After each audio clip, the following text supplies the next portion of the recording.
আজকে 15 বছর ধরে হাসিনা যে ধরনের একটা রেজিম ক্রিয়েট করেছে ওটার কিন্তু আপনার ভিত্তিপ্রস্তর উনি স্থাপন করে দিয়েছিল। আওয়ামী লীগের মাধ্যমে কিন্তু বাংলাদেশে আপনার স্বৈরতান্ত্রিক যে আপনার অবস্থা ওইটার সূচনা ঘটেছিল। সেই 71-এর মহান মুক্তিযুদ্ধকে হচ্ছে মুক্তিযুদ্ধের একটা রক্ষা কবচ হচ্ছে জুলাই।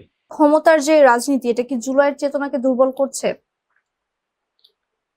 না, ক্ষমতার রাজনীতি যদি হয় জনগণের জন্য, ক্ষমতা যদি হয় রাষ্ট্রের জন্য, ক্ষমতা যদি হয় হচ্ছে সাধারণ মানুষকে হচ্ছে এম্পাওয়ার্ড করবার জন্য, নারীকে এম্পাওয়ার্ড করবার জন্য, ওই ক্ষমতা তো আপনার কোনোদিনই হচ্ছে আপনার ঋণাত্মক কোনো কিছু বয়ে আনবে না। সুতরাং ক্ষমতা তো থাকবেই। বাংলাদেশ যেহেতু পার্লামেন্টারি পলিটিক্স করে, একটি অংশ ক্ষমতায় থাকবে, বাকি অংশ বিরোধী দলে থাকবে। তো ক্ষমতায় যেনারা থাকবে ওনারা ওনাদের অ্যাবসোলিউট যে পাওয়ার, বিএনপি অ্যাবসোলিউট পাওয়ারই পেয়েছে। তো এই পাওয়ারটা আপনার নিরঙ্কুশ যে জয়টা, নিরঙ্কুশ যে ক্ষমতাটা, ওইটা বিএনপি ধনাত্মক কাজে আপনার ইয়ে করবে, অ্যাপ্লাই করবে।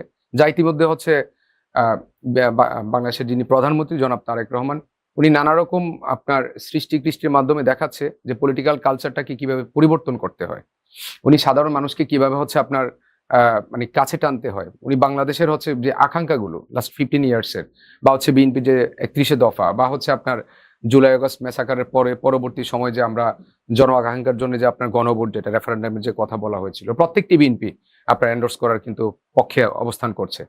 সুতরাং এই পাওয়ার যদি হয় জনগণের কল্যাণের নিমিত্তে, আমি মনে করি না যে আমার সেই মহান 71-এর চেতনা হোক আর 24 জুলাইয়ের হচ্ছে স্পিরিট হোক, কোনোটাকেই হচ্ছে বুলুণ্ঠিত করবে না। যেটা আমি ব্যক্তিগতভাবে মনে করি, এটা আমি বাংলাদেশে যিনি সরকার প্রধান ওনার কর্মসূচির মাধ্যমে আমি দেখতে পাই।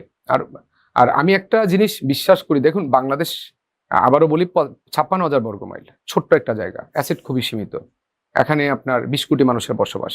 এখানে আপনি যত ভালো গভর্নিং বডি হচ্ছে আপনি অ্যাপ্লাই করেন না কেন, দিন শেষে পূর্ণাঙ্গ সমতা বিধান করে আপনি রাষ্ট্রটা, আমার মনে হয়, আমার যেটা, এটা হয়তো শুনতে খারাপ লাগতে পারে, এটা পূর্ণাঙ্গ সমতা বিধান করে আপনি রাষ্ট্রটা চালানো খুবই টাফ হয়ে যাবে, কারণ 20 কোটি মানুষের।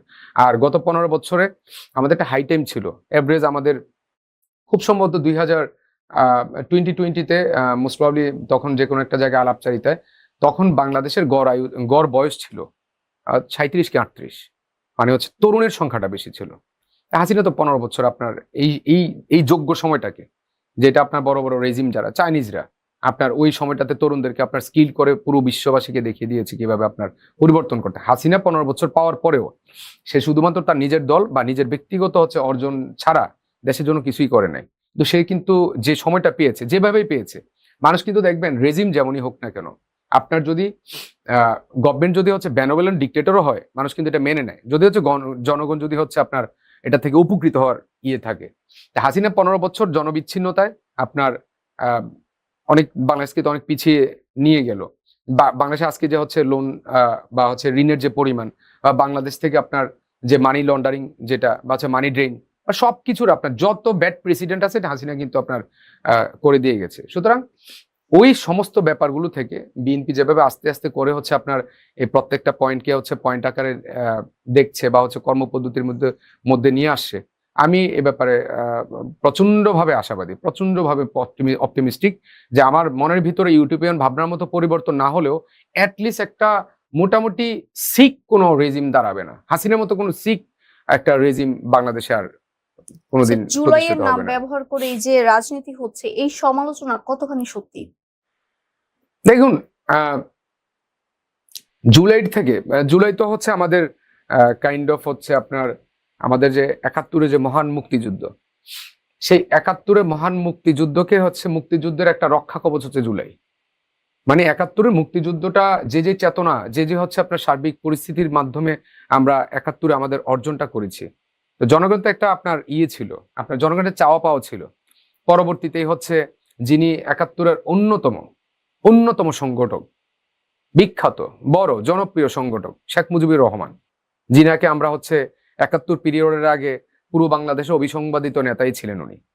কিন্তু 71 পরবর্তী সময়ে যে কমিটমেন্ট নিয়ে হচ্ছে প্রত্যেকটি মানুষ শহীদ হয়েছে, যে রাখালরা, যে হচ্ছে আপনার পথবালকরা, যে শিক্ষার্থীরা, আপনার পুলিশ যেভাবে হচ্ছে ঝাঁপিয়ে পড়ে হচ্ছে বাংলাদেশকে স্বাধীন করেছে, উনি কি ওটা রক্ষা করতে পেরেছে? উনি এসে কিন্তু আপনার একটি বাকশাল করেছে। আজকে 15 বছর ধরে হাসিনা যে ধরনের একটা রেজিম ক্রিয়েট করেছে ওইটার কিন্তু আপনার ভিত্তিপ্রস্তর উনি স্থাপন করে দিয়েছিল। সুতরাং আওয়ামী লীগের মাধ্যমে কিন্তু বাংলাদেশে আপনার স্বৈরতান্ত্রিক যে আপনার অবস্থা ওইটার সূচনা ঘটেছিল। তো আপনার এতগুলো শুরুটা এবং ৩৬শে জুলাইয়ের মাধ্যমে অবসানটা, তা আমি প্রচন্ডভাবে আশাবাদী যে এটা নিয়ে আমরা মানে হয়তোবা হতে পারে ৭১ নিয়েও রাজনীতি হতে পারে, ৩৬শে জুলাই বা জুলাই আগস্ট নিয়েও রাজনীতি হতে পারে, কিন্তু আমি আশাবাদী অপরাজনীতি যাতে না হয় আর কি। রাজনীতি হতেই পারে, অনেকে বলে না যে লাশ নিয়ে রাজনীতি, লাশ নিয়ে তো রাজনীতি হয়, তো লাশ নিয়ে অপরাজনীতিটা ভালো না। ঠিক তেমনি হচ্ছে আপনি জুলাই নিয়ে রাজনীতি হবে, জুলাই নিয়ে যাতে অপরাজনীতি না হয়। জুলাই কিন্তু রাজনীতি হওয়া উচিত। জুলাইটা তো আমার ৭১-এরই হচ্ছে আপনার, বললাম না, রক্ষা কবচ, এটা একটা তাবিজ। তো এটাকে আপনি রাখবেন না, এটাকে আপনি ধরে রাখবেন না। এটা আপনার যে স্পৃহার বা যে হচ্ছে অনুভূতিকে কেন্দ্র করে আপনার এটা আপনি পেয়েছেন, এটা দিয়ে রাজনীতি হবে। অপরাজনীতি যাতে না হয় সে ব্যাপারে আমাদের সোচ্চার থাকতে হবে।